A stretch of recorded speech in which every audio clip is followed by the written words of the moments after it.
Yes, I think I've started the Yeah, recording. it Yeah. looks, yep, I just got the Yeah. notice. So, yes. Yeah. So the floor is all yours, Brant. Looking forward for your session. I hope everyone enjoys it. Uh, let's get the things going. Okay, sounds good. Thank you. So I'm Bryant Avey, and this session is integrating Neo4j with Power BI. And the purpose of this session is to use Neo4j to find hidden patterns, and then use Power BI then to visualize and explore those patterns to gain insight. This is something I call pattern-driven insight. The first question that most people ask are, first of all, like, what in the world is Power BI? So, or I'm sorry, not what Power BI, but what in the world is Neo4j? Neo4j is a company that invented the property graph database. And so I'm going to play a really short video here that just describes what a graph database is and what a native graph database is, so that everybody's on the same page and just understands what it is I'm doing that we're going to pull into Power BI. So Neo4j is the #1 database for connected data, built from the ground up to leverage not only data, but also data relationships. Neo4j is a native graph database, which makes it critically different from other data stores. But what does native even mean? Neo4j is designed around a simple yet powerful optimization. Each data record, or node, contains direct pointers to all the nodes that it's connected to. These direct pointers are called relationships. All the information needed to find the next node in a sequence is available in the node itself. The native storage layer is a connected graph. That's what native means. Because of this principle, Neo4j doesn't need to compute the relationships between your data at query time. The connections are already there, stored right in the database. Because of this, queries of densely connected data are orders of magnitude faster. Other databases don't save direct pointers between records. They need to compute connections by searching through a separate data structure called an index. This lookup process, which has to be done repeatedly to find each connection, is extremely expensive and gets exponentially slower as the data size and query complexity grows. This makes them inherently slower than Neo4j for relationship-intensive queries. Over the past decade, Neo4j has made graph databases a key technology powering modern applications for hundreds of Fortune 500 companies, government agencies, and NGOs. Neo4j is used to detect fraud, enhance artificial intelligence, manage supply chains, gain a 360-degree view of data, and much more. Learn more at neo4j.com. okay, so so that brief introduction kind of just talks a little bit about what Neo4j is, and then what we're going to be showing here is how Neo4j can help us use relationships to uncover hidden patterns. So what our data is. So those of you, we're going to dive in here and get started. I don't know if any of you guys are interested in the stock market at all, or if any of you, buy and sell stocks or do stock, trade stock options, anything like that. But if you do, this is probably going to be of special interest to you, because the data that we're going to be using for this is daily stock price history that I've imported from TD Ameritrade. And so what we've done here, this chart over here is essentially this is Microsoft, and this is 1 year of stock history. And so what we've done in Neo4j is I've pulled all that data in, and it just changed through each day of stock trading for the past year, and it just has kind of a next period, next period, next period. So each of these nodes that you see on here are a daily trading cycle of in this case Microsoft. And so what we've then done is we've taken that graph, right, and I've taken that and I've created or run some graph data science algorithms against it. So Neo4j has this built-in ability to do graph data science and also do machine learning. And so what we've specifically done is we've gone in and we've run some similarity algorithms on volume. So I've taken something very simple. I've just taken a handful, like I think a dozen stocks, And I've gone through and run these algorithms and said, show me all the similarity in volume that they may have. And then once I've done that, I've turned around and run some community detection algorithms in Neo4j to just group and bundle those similar volumes together into communities of volume, if you will. So what we're going to do is use Power BI to pull that data in and then examine it over time, kind of on a time basis. And so what we end up with in Neo4j is a series of relationships. It creates brand new relationships, and it writes data that wasn't there before. It finds the patterns, writes the properties, and then creates relationships that didn't exist before.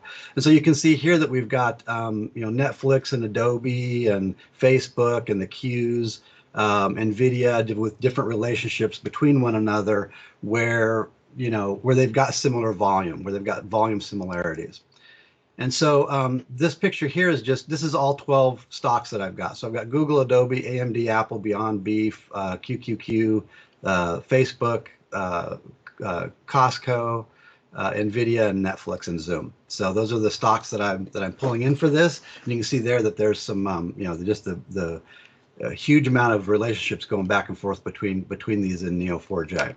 So before we get too far in here, I want to just kind of lay the landscape and look at things, in terms of where Neo4j and where Power BI fit in. So when we think about from the perspective of data insights, we have patterns and entities that we know and things that we don't know about them. And so when we think about things that we know the data, we know the entities in the data, and we know the patterns that we want, we can very easily go in and write a query and get exactly what we're looking for. That's tabular data. That's a relational database. And then when we know the patterns, in other words, an example of this would be, let's say we've got a bunch of salespeople and they have quotas. Well, I know that my pattern would be that I really want to see how people are doing on their quotas, but I don't know who's meeting quota and who's not. I've got unknown people or unknown data, but I know the pattern I'm looking for. In that case, you do outliers and anomalies, and that's really, it's one of the strengths of Power BI. This is where most of our dashboards and some of our analytics reports are, to just visualize and see those outliers and anomalies. But now we've got these situations where we know the data, but we just don't know what patterns are in the data. We don't know what we should be looking for. We don't know what's available or what's interesting. This is where we're doing pattern discovery. And then there's the final quadrant, which is unknown patterns and unknown entities. We want to just see what in the world is in our data. A lot of times we get unstructured data, maybe it's document data, etc. And we want to just completely explore and figure out what patterns are there and what data we can glean out of it. So you can see, the stuff that I've talked about on the left side of the quadrant, that's very much what we're doing in Power BI. The stuff on the right side of the quadrant, Power BI doesn't do so well, okay? So we need some help. And so this is where Neo4j and a graph database come in to really go in and identify patterns by running machine learning algorithms and graph data science algorithms to create and find patterns, and then write those back to the database so that we can then turn around and explore them and look at them.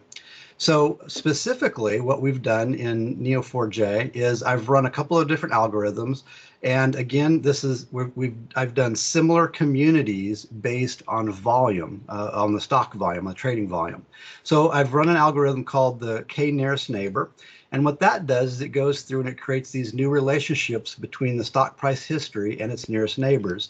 It calculates this based off of the volume of similarity between those stocks for those different days. Then it writes those values and those metrics back to the database. Then what I've done is I've run a Louvain calculation or algorithm.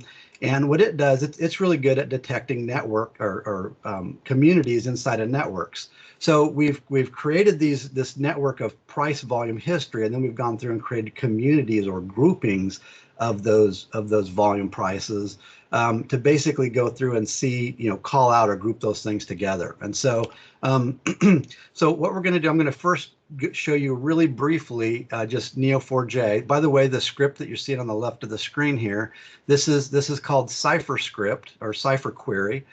It's the query language that Neo4j uses, and this, what you see on the screen there, is actually the entire script that I use to import all of the stock information from the TD Ameritrade website or from their API. So what we're going to do is dive into Neo4j real quick. And so what I've got here, this is the Neo4j browser. And you can see over here on the left in my playground, I've got 2,700 stock nodes. And then I've also got about 30,000 relationships, and I've got 2 relationship types. So I'm going to just click on the next period relationship to show you what that looks like. So here we've got Microsoft in this case, and if I select Microsoft, I'm going to zoom in so you guys can see this a little bit easier. You can see down on the bottom here, we've got a bunch of values in here, the high, low, the open, the close. You can see that we've got our Louvain values in here. We've got some label propagation, tagging, and stuff that's going on. We have our ticker, and then we have a timestamp. So what we've got here is this is a 2020 7/13 from 2020, so it's a year ago. I pulled the data in about last week sometime, and then the next one down is 7/14, and the next one down is 7/15, etc. So the data is just organized by a next period and then another node, next period and then another node. And then what we can see as well is up here, I'll click on this one, on this next period. It shows there's data written on the relationship itself, and here we have a price gap of 25 cents. So what that's doing is it's taking on Microsoft on the 13th, on 8/13 of last year, closed or opened rather at 209.44. And then the previous day, it closed at 209.19. That's a difference of 25 cents. So the relationship itself is storing the price gap data, and we can use that also in Power BI. So that's the next period relationship. And then this blue guy here, the similar KNN volume, is where we've run these algorithms, and Neo4j has gone through and connected different stocks that have similar volumes and volume communities. And so here you can see that we've got Microsoft, AMD, Facebook, different relationships, the queues, relationships between different stocks. And of course we can expand these out, and it kind of it shows further, I can expand out AMD, and it shows further relationships and things that they've got, and it kind of color codes the relationships and things like that, right? So this is what Neo4j is. It's a graph database, and it stores everything as nodes and relationships. So, okay. So that's Neo4j. Now, before we get into the Power BI side of it, I'm going to explain a couple of differences between the relational world, things that we're used to, and how that differs from a graph, from graph data. So in the relational world, we're pretty familiar with the fact that relational databases don't really do many-to-many relationships very well. They don't store many-to-many relationships. Power BI can handle it to an extent, but it's not really the normal thing that you really want to do. So what we've got here is I've got departments and I've got employees as primary entities in orange here. And so a department would hire, of course, many employees. And then an employee over time may have many job assignments, and they may have even other jobs. They may even work for additional departments, or they may get promoted and have multiple job titles within that department over time. So you've got a many-to-many type of a relationship there. And so to resolve that in the relational world, we create what's called an associative table, which are these green tables, an employee job assignment and the job details. Okay, well, in the graph world, we don't have to worry about these many-to-many relationships, and we don't really have to resolve them or create additional tables to do so. So what happens is we basically embed all of these associative relationship tables as the relationship itself.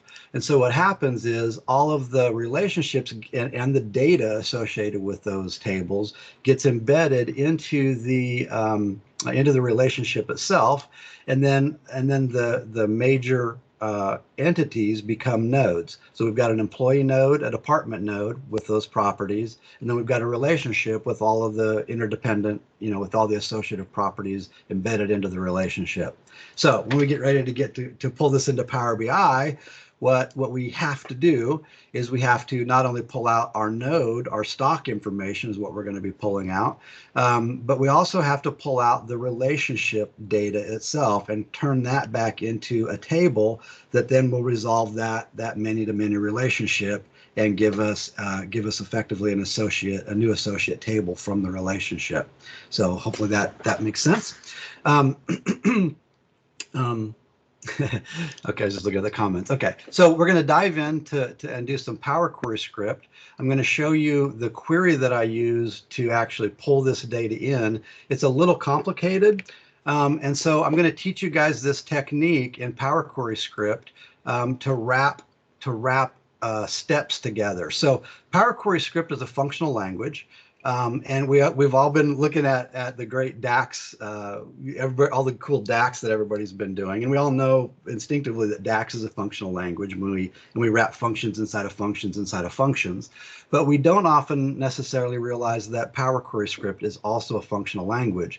At its core level, each applied step in a Power Query script is essentially a function by itself, and so since Power Query script is a functional language, what this means is that we can actually combine steps by wrapping those functions together. We can eliminate or consolidate multiple steps in a Power Query into a single step. And I've done this in the query, and so I want to walk through how that works so you guys can understand the query. And I'm going to show you a technique for creating a really nice way to create Power Query templates. So the example is, and we're going to walk through this, but I'm going to show it to you on the slide here first so you can understand the code. We're going to just create a date table. Hashim on the last session did a bunch of time date table and time dimension stuff. So I'm going to walk through the initial process of how we do this and walk through how I combine these queries or these steps. So when we create a date table, we're just going to do a function in Power Query called list.dates, and basically we're just going to generate 10 consecutive dates starting at January 1st, 2021, and just create a list of those dates. Okay, so what Power Query does is it creates this variable, and it assigns the variable this function. Okay, that's essentially what an applied step is for the most part. It's either a variable or it's a variable assigning a function. So then this returns a list, and of course the list we need to turn into a date or into a table. So what we have to do is convert that to a table, and you'll notice that the first parameter of the convert to table points back to the variable of source, okay, which is really this function. So what we can do is we can basically take that function and replace that source value with the full function, or wrap that around it, and we can come up with a new single wrapped step that combines both of those functions.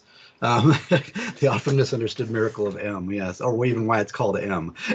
So yeah, so let's go through and look at this really quick. I'm going to go into Power Query really fast, and we're going to just go and create this interactively. So I'm just going to start, and I'm going to do a new source. I'm just going to start up with a blank query. We're going to do this from bare roots, and we're just going to do, I'm just going to say equals list.dates, okay? And I'm going to click out of that so it doesn't double up on me. And what Power Query does when you type in a function with no open parentheses and no parameters, it gives you the function page, which basically prompts you for the values, and then it gives you some documentation about the function and an example of how to use it. So we're going to start with this. We're just going to pick for this one, we're going to say 7/1/2021, and we're going to just say, let's give me 10 days. And we want every single day. We don't want every 2 days or 5 days. We want every day. So this, if I hit invoke, it's just going to invoke this function, and it's going to create a new list. You can see the icon down here, that it's a list icon, because it created a list. It generated a list. And so the first thing we're going to see is that if I were to go in and look at my query dependencies, we'd see over here, I think on the right, we'd see that our invoked function is currently dependent on query 1 because it was generated from that, right? So the reason for that is if you look at the source statement on the query, you'll notice that it's pointing at query 1. Okay, so the first thing we're going to do to show this or illustrate this is go back up to query 1, and we're going to just copy that list.dates function because that's really all query 1 is a list.dates function. And we're going to replace query 1 with list.dates. We're going to hit enter, and nothing seemed to change at all. But what it did do is it eliminated our query dependency. So now we're on invoked function, and it's now independent. Query 1 is now independent. So we don't need query 1 anymore. In fact, we can delete it, get rid of it completely because it's not needed, and we've got an independent function now just by wrapping that function. Okay, so the next thing we do, of course, is we got to convert this list into a table so we can do stuff with it. So we convert this to a table, and it's asking, do I want to separate, are the delimiters or anything that I want to separate out, which we're not going to. We're just going to take the defaults. So what this did is it created an additional applied step called convert to table. Okay, and so you can see that the very first step here, on the step there, it actually refers back to source, which is the variable for this first step. So let's look at this in Advanced Editor. It's a little bit easier to see. So when I click on source, I'll zoom in so you guys can see it a little bit easier. You can tell here that it's kind of highlighted that source is really just following or pointing back to this particular function. So what I'm going to do is I'm going to start right here at the end of this source button where the comma is. I'm going to copy the beginning of this function, and I'm going to cut it. We're going to get rid of this whole step so I don't need that name, and I'm going to arrow up to the beginning of that source function, and I'm going to just wrap the beginning of this function with the list table dot from list, and I'm going to then we're replacing source with the actual value of source. So what we've effectively done is created source, and now it's doing two functions. Okay, I'm going to make this work properly in Power Query, we always have to have the in statement be pointed to the last variable or the last applied step. So we just have to say that this is pointing to source. Okay, with that, I'm going to zoom back out.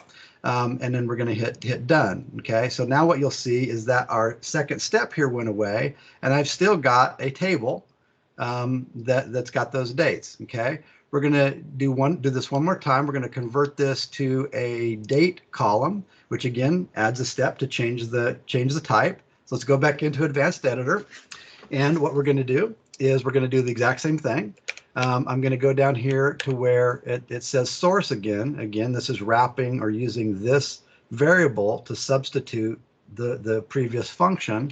And we're going to just go where the comma is, go all the way back to the beginning of the function, Control X to cut that, and then backspace to get rid of the name because we're not going to need it. Go back up to the beginning of that function, paste it in, and then backspace our comma source. And we've now wrapped that function, and of course we have to rename this one more time. Okay, and so and I'm going to hit OK. And so again, we've wrapped this. Now I'm doing 3 steps in one. I've now got a single step that's doing a bunch of stuff, but it makes it pretty efficient. Now we're going to do one other thing. I'm going to show you how to parameterize this, not using the normal parameters, like the manage parameters piece, but actually just a Power Query variable to parameterize this. So let's go back into the Advanced Editor, and let's say that, for example, I'm going to zoom in. Let's say that, so right here what we want to do is actually prompt the user to enter in this date right here. Okay, and then we also maybe want to prompt them to enter in the number of days to generate. Okay, so let's do that. I'm going to hit enter at the beginning of this line to add in a new line. In fact, I'll add 2 new lines. The first thing we're going to do is create a variable called start date.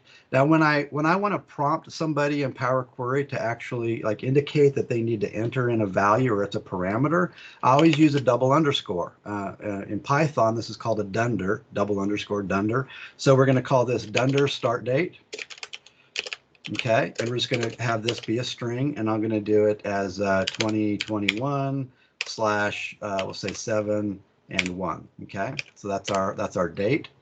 We have to end it with the comma, and then we go down a line, and we're going to do another one having the number of days. So we're going to do dunder days, double underscore days, equals, and this is just a number. So we've got a date here, and then we've got just a regular numeric value here. So I'll change it to 5 instead of 10.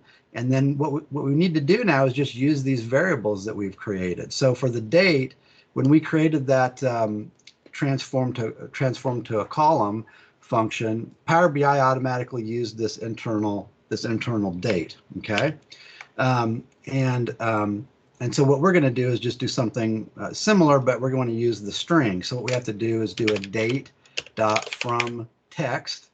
Okay, and then what we're going to provide as a value is our dunder start date.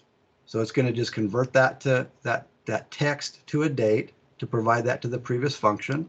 And then for our number, all we got to do is just do our dunder days, and that's already a number. And so that's all that we need to do. So I'm going to hit done. Oh, let's do one other thing, because I'll do this all at once. We can also go in and enter in some comments. And if we do, it will prompt or give some information to the user and tell them how this function works. So we'll say, enter the start date to generate a date table. Okay, and then underneath here, we'll say enter the number of days. Okay, so with those comments inserted before those variables, I'm going to hit done, and we'll see what happens. So what happens is in Power Query, we've got this on the applied steps. We've now got 2 applied steps, one for the start date, and as I hover over it, you can see that I've got an info icon here, and as I hover over it, it provides that comment value that I provided, and it says enter the start date to generate a date table. Okay, so I'm gonna zoom back out. I'm gonna click on start date, and so here's my value up here. So let's just change this to 715, and then we've got another value here for the number of days, and let's do 15 days starting at 715. Now when I click on source, it automatically generates a set of dates based on what the user inputted.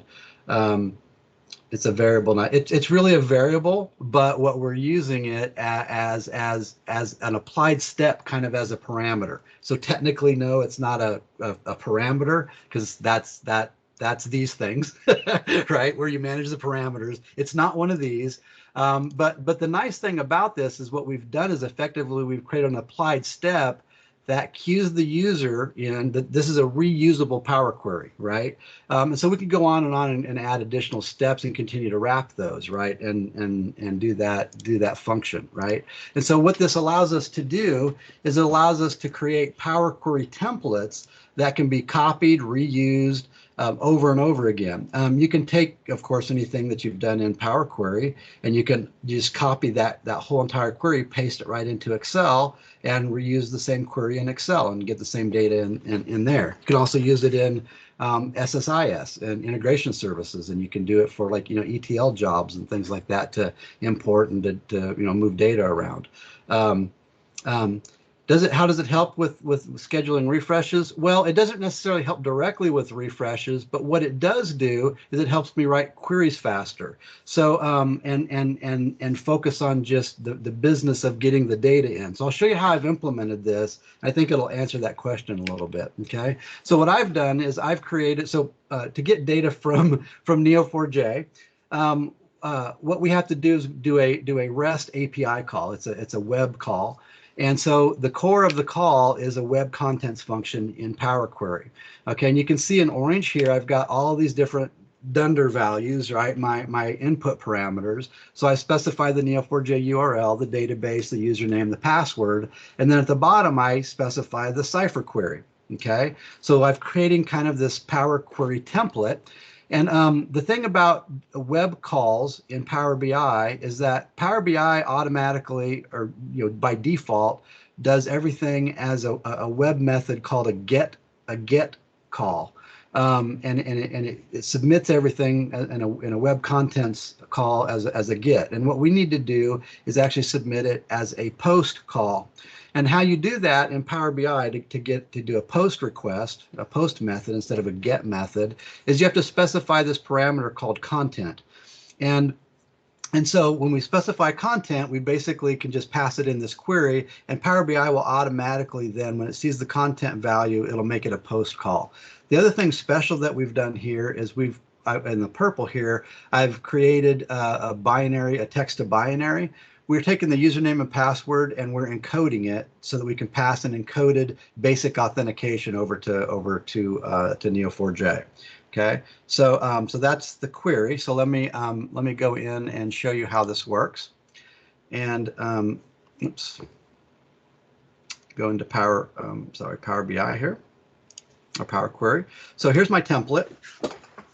And what I've done, you can see that I've got, I'll zoom in over here.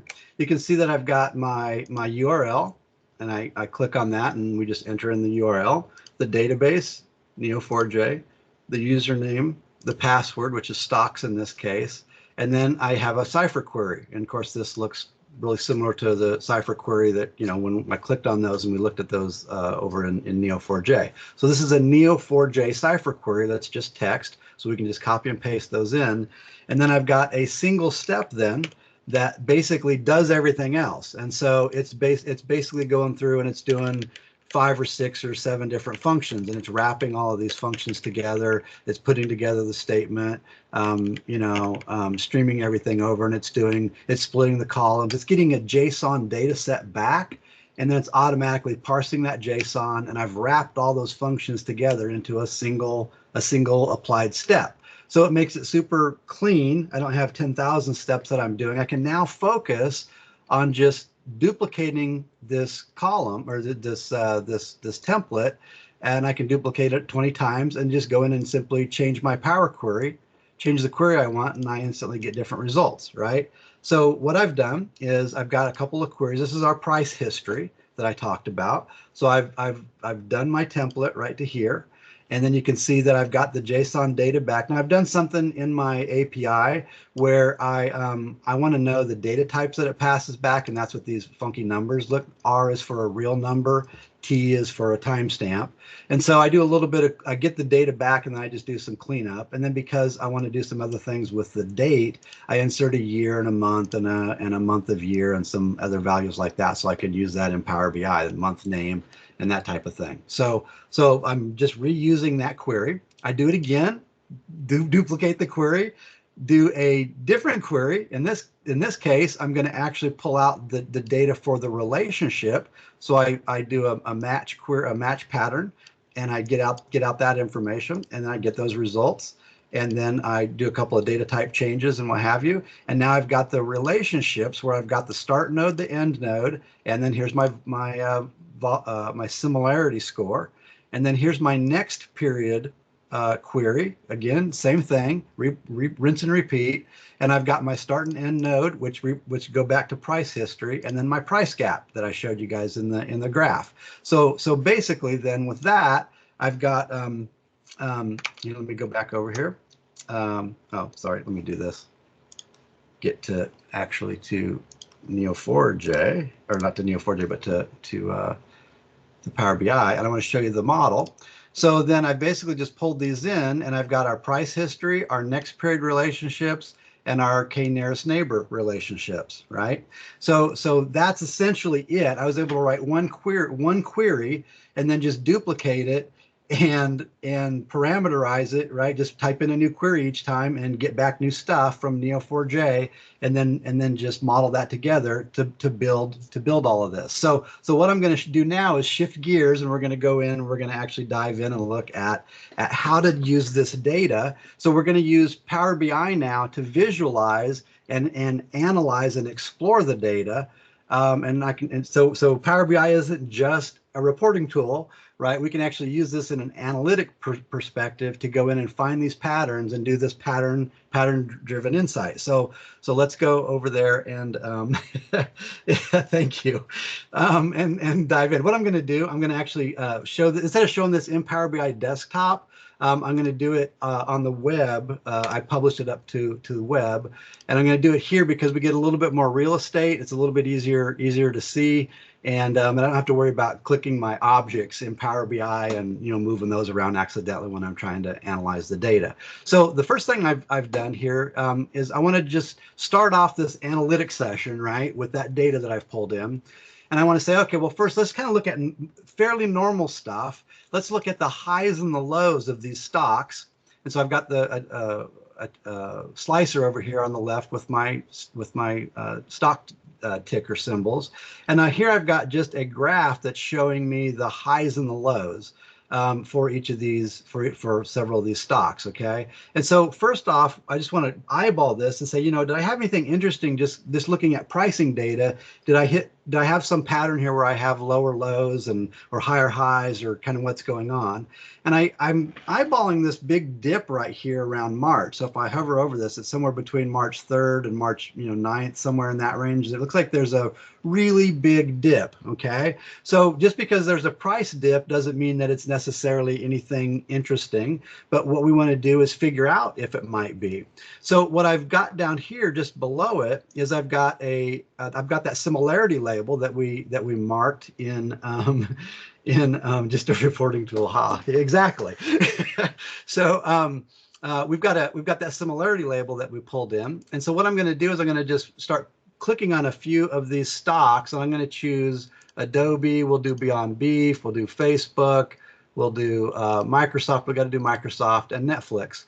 Okay, and as I click on these different stocks, you can see that I start visualizing or start seeing similarity labels, clusters of similarity labels with these different colors kind of start lighting up. And so we're like, okay, well, maybe there's something here, okay, because I'm looking at these dates around the March timeframe, and I want to say, well, are there any similarity groupings that Neo4j uncovered around that same time frame? And so it looks like there are. So let's drill into that a little bit and see kind of really more what's going on. And we can see clearly that during this time frame, we have definitely a section in the stocks where we're hitting lower lows, and it looks like we've kind of bottomed out. So this looks interesting. Let's take this beginning of March time frame here and see if we can gain any further details or insight. So now what I'm going to do, I noticed something on the similarity of the volume similarity that seems to correspond to a price. So I'm going to dive in a little bit deeper on those similarities. So here I'm showing similarity by quarter. And you can see that the January, February, March, right at the end of March or the beginning of March is where we saw that pattern. And it does look like, indeed, that quarter seems to have the highest degree of volume similarity. So I'm going to click on that and zoom into it. And then it zooms into that area. And so we look at March and we say, oh, wow, look at this. There's a bunch of pillars here, right? I've got similarity, really high marks. So let's take a look at this. So first of all, we see these three. So we have March 1st, and then we have March 8th, and then we have March 12th. Okay. So what I'm going to do is I've got this stuff set up to similarity. So that's my graph and my candlestick chart down here. But this chart up top, I have it separate, so I can go in and see all the days, the whole entire stock chart as a candlestick chart. And it's a different slicer. So I'm going to go in, I'm going to give myself a little bit of room so I can kind of see before and after to look at stock patterns to see if I can see what's going on here on this time range. In fact, I'm going to extend this out just a smidge so we can kind of see a little bit after the fact. Okay, now let's correlate it. Let's just manually go through and look at these dates. So we've got March 1st, March 8th, and March 13th. Okay, so let's find those dates. So first of all, I'm going to hover over the stock chart here, and we can see that right here, this green guy right here is March 1st. Okay, and what happens? It's the final day before a huge drop. Okay, major downfall. That's this guy right here, the spike. So we see a spike and we see a major downtrend. Then we say, okay, well, here's the bottom of this trend. When is that? Oh my God, that is March 8th, which happens to be this giant pillar over here. Okay, well, what about this guy, March 12th? So we come over here to March 12th, which is this symbol here, this candlestick here, and we can kind of see that this region seems to either be kind of an end, or it's either a resistance line maybe from looking at that chart, or a support line. So we're looking at a combined chart here of all the stocks I've got selected. So let's drill in one at a time. Let's look at just Netflix and see if we see a pattern with just these individual stocks. I'm just going to check the time here. Okay. And so what we see here is we see a very similar pattern with Netflix. We see March 1st is sort of the beginning of the end in this case, and then we have a huge major drop. So what did we drop? About we dropped $50. It's a $50 price move in 4 days. Okay, and then we hit a bottom, and then we come over here to the first. Right, the bottom is on the 8th. And these are these custom visuals. So this is a zoom chart. You can see down here. This one's a zoom chart. These are just regular slicers and stuff. This is a, I'll walk through and show you what those are here in just a second. But this is a candlestick chart from the app space. So these ones are all available in the app space. And then this is just a network diagram from app space as well. So they are custom visuals, yes. Okay, so anyway, the point is that we can see some resistance lines here, and we see a major drop. Let's go look at Adobe, and again we see a similar pattern. The end before the fall, the bottom, and then it looks like kind of a support resistance line. We'll look at Facebook, and now Facebook's a little bit different. Okay, it did have the big drop. I think is this guy. Yeah, that's March 8th. This guy right here is March 8th. And so it's the bottom, but it looked like what Facebook was doing was a triple bottom, which if you know anything about, if you do technical analysis on stock charts at all, you'll know that a triple bottom is a very strong bottom. And so it signifies a triple bottom, which is typically means that the stock's going to jet up. And that's what we see. We see that pattern in the stock chart. And then we see a support and resistance line around that March 12th, area. And indeed, that did form a support line, and then it shot up, another $20, right, in the next week or 2 weeks. So we can see that there's definitely something here. This looks like I've found something. Bye, exactly. Yeah. So now I'm going to say, well, let's go in and actually look a little bit more at some of the communities and see if we can find communities of volumes, because we've looked at some specific stocks and looks like we've seen some correlations here, which we'll want to validate. But we also want to go through and say, well, are there other stock, how can I know what stocks are correlated, right? Or what ones are showing these similar patterns like I've discovered. And so what we want to do is start to look at these communities of volume that we've created. Okay, so this is an animated thing, but I'm going to just click it, and I've got it pre-zoomed into that March time frame.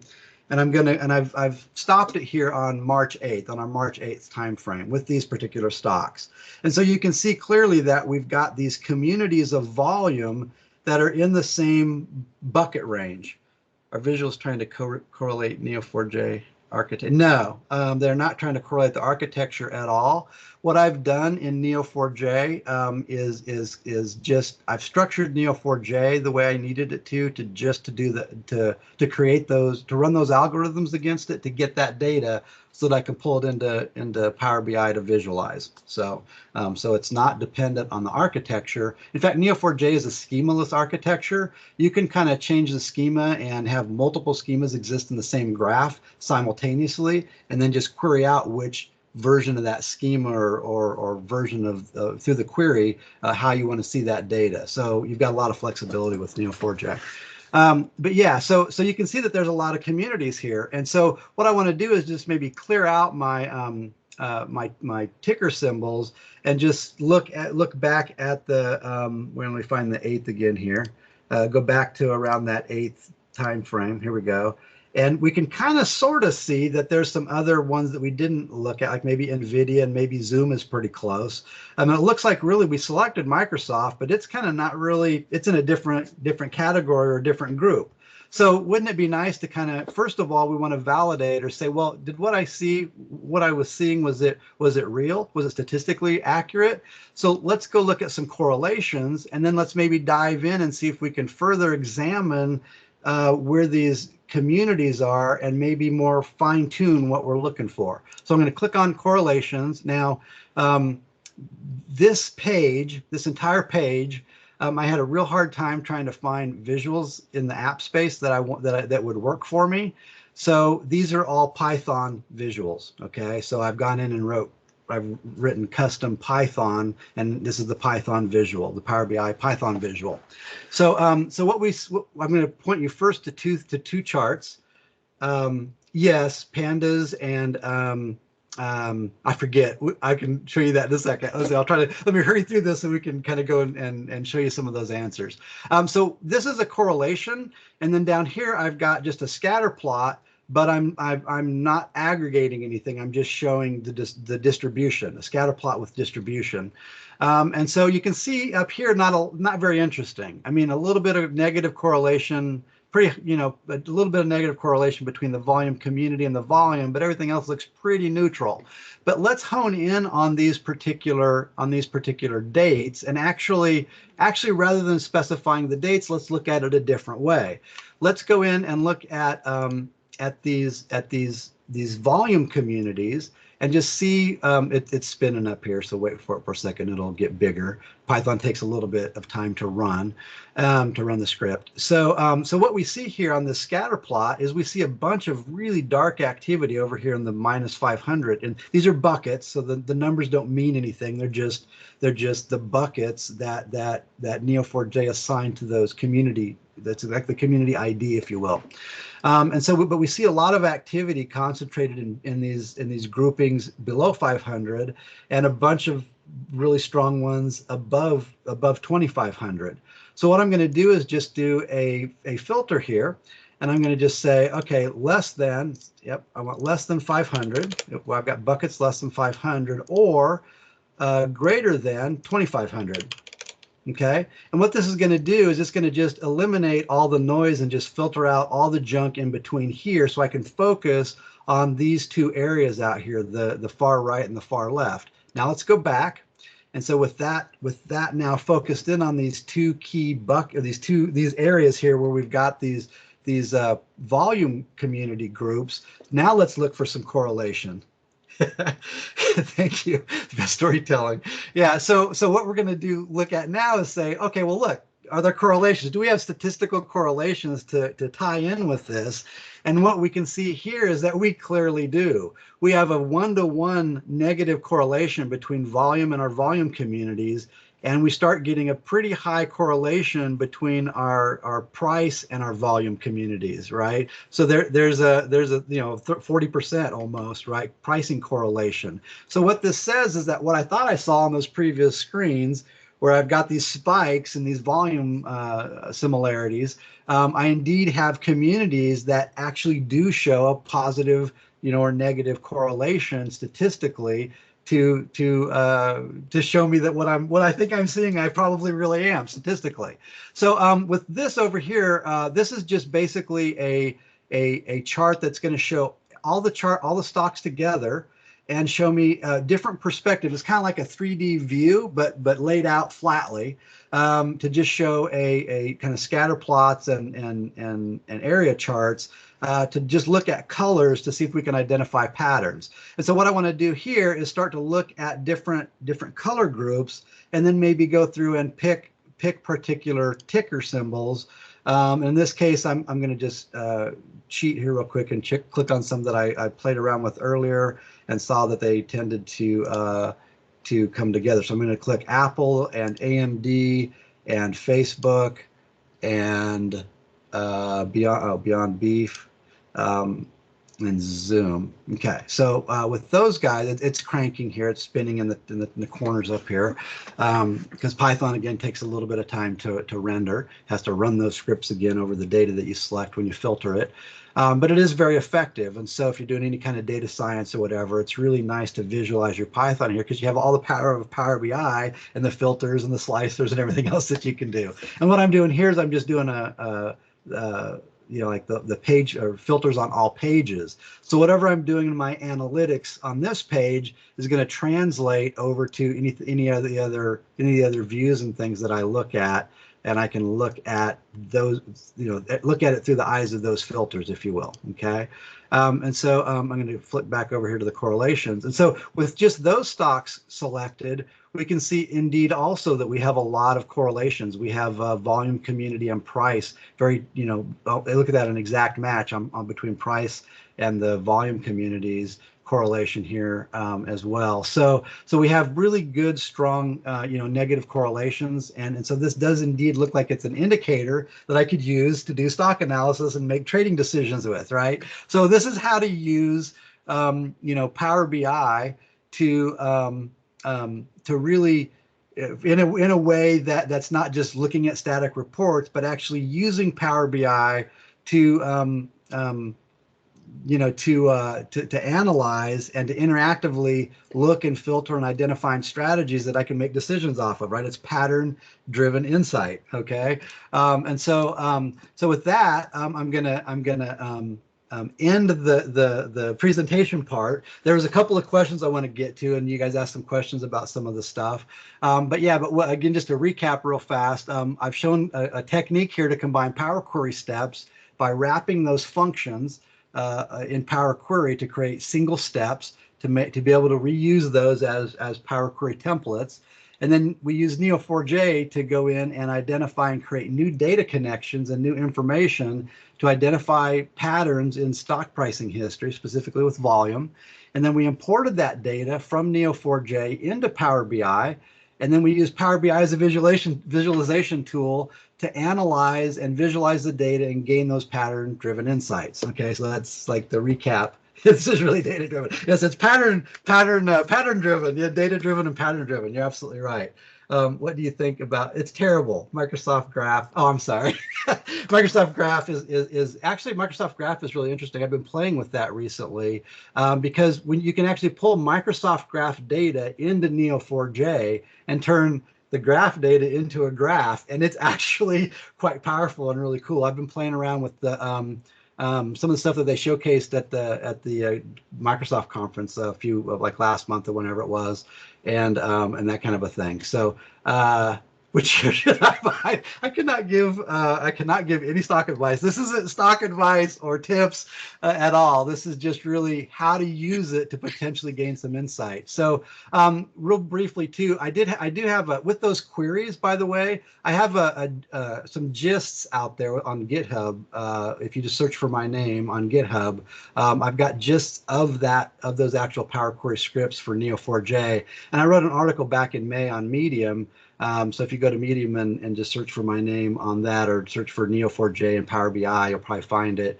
And it walks through some of these steps and then provides some other code, some Power Query scripts and things like that as well. And if you want to try out Neo4j, you can also download and do that for free. And then there's actually a walkthrough there to get some data and actually do this live yourself. So let me do this. Let me go to. We had a couple of questions here about the I'm going to discard those changes, but about the Python. So I'm going to go over to my my correlations tab real quick and just show you the Python that I wrote here is really pretty simple. Some of these, matplotlib is one for this one, and then Seaborn. And it's exactly one line of Python to generate that chart, right? Okay, you have to do the import statement, and then it's just that line of Python, and then you tell it to show the chart. Like that's it. And the same with this scatter plot, right? It's the same exact thing. And then this one up here basically it uses Seaborn, Pandas, NumPy, and Matplot. And then Pandas to basically do the data frame to get the data. It's 20 lines of code, but it's mostly just formatting stuff. It's not very much Python. It's mostly just how do you get this chart to look the way I want it to look, right? So do you need a personal gate? No, you do not. Well, yes, you would. Well, it depends. It depends on where you have the Neo4j database, okay? So by Microsoft. So thank you. I appreciate that, guys. So do you need a personal gateway is the question. The answer is it depends. If you've got Neo4j on your local network, then yes, you would. If you're using Neo4j, like on the Neo4j Aura, which is their online service, you wouldn't. And if you are using Neo because it's already out on the internet, it doesn't need a gateway. If you're using Azure at all, so we do a lot of this where we host Neo4j in Azure, in which case it's already on your tenant, and so you don't need a gateway for that. And so data refreshes do work. It's also why I'm using the REST API, because you can do a lot of this work in Python as well, but the Python packages that connect to Neo4j are not supported by Microsoft. So you could do refreshes on your desktop and publish it, but you couldn't do auto refreshes, which is why I'm using the REST API, why I went that direction. So Brent, yes. I have a question. So, because you're using a Python visuals and doing a lot Yes. of the main analytical stuff is done in Neo4j, is there a need of Power BI?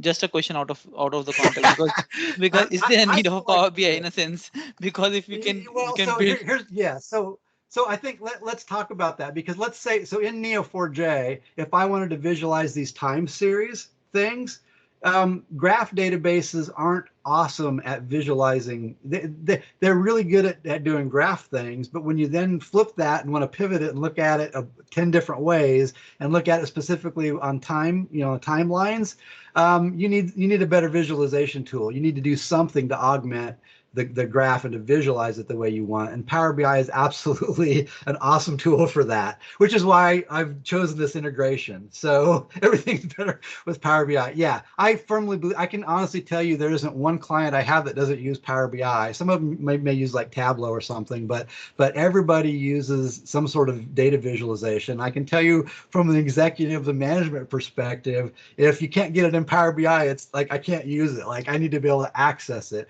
Because the other option, of course, if you wanted to do a full Neo4j thing, is you'd probably go the route of writing some sort of an app, a web app or some sort of an application to basically let the users interact with that. Because you don't want the users writing queries and stuff like that. You want them to point and click. There are some really good tools. There's a tool called Bloom in Neo4j that does this kind of like, our natural language queries in Power BI. It does the same thing, but for graphs. And so you can start typing and it prompts you and kind of creates those patterns for you and lets you do a lot of things. But you're always kind of inquiring or querying the data, which isn't something that anybody but an analyst would probably want to do.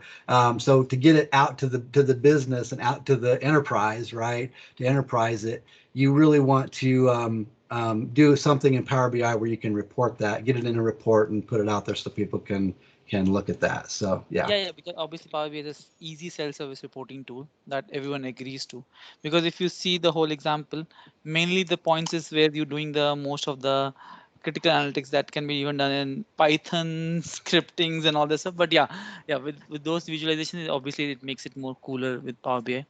Gives Yeah. you more leverage to play around with a lot of other custom visuals. That's for true. But yeah, that was an evil question, because I wanted to just put everyone into a place whether it's really a requirement in current example scenario. It, exactly right. No, I'm going to come into the Power BI conference and say we don't need Power BI at all. No, it's actually absolutely not the case. And that's where the integration of these technologies is where Power BI really starts to be really cool. Microsoft sort of is in that unique position of being an integrator of technology ideas. Power BI itself is an integration tool for data, right, and information. And so here I've shown, okay, you don't have to be restricted to structured SQL data, right? You can do unstructured or semi-structured graph data that's in a crazy graph format, and pull that also into Power BI and utilize some cool techniques to make that process easier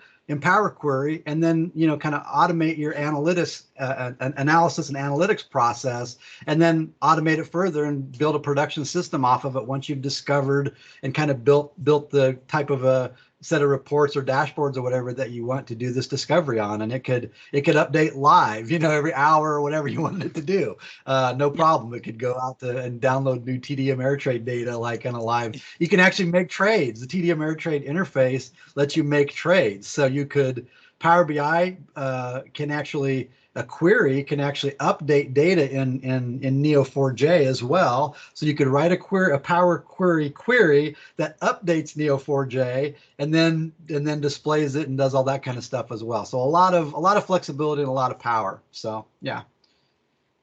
Thanks, Brian, for a lovely session. I think it was most interactive session that I've been seeing across from since morning, and I think people loved it. And I personally loved it. I'm gonna go through your blog now. I'm gonna go check it out, and I'm gonna start making trading right now.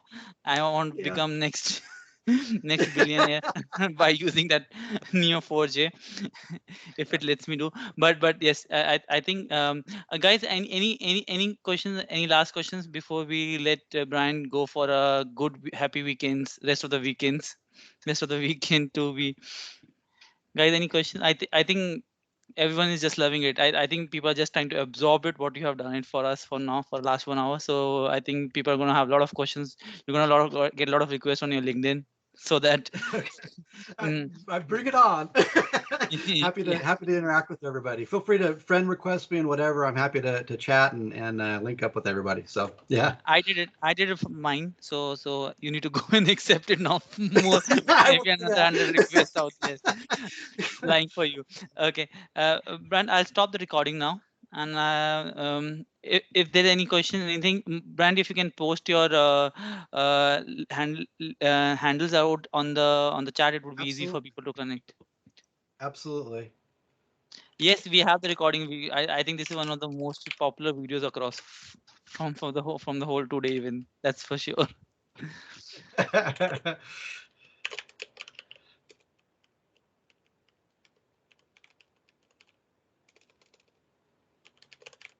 There's my handles.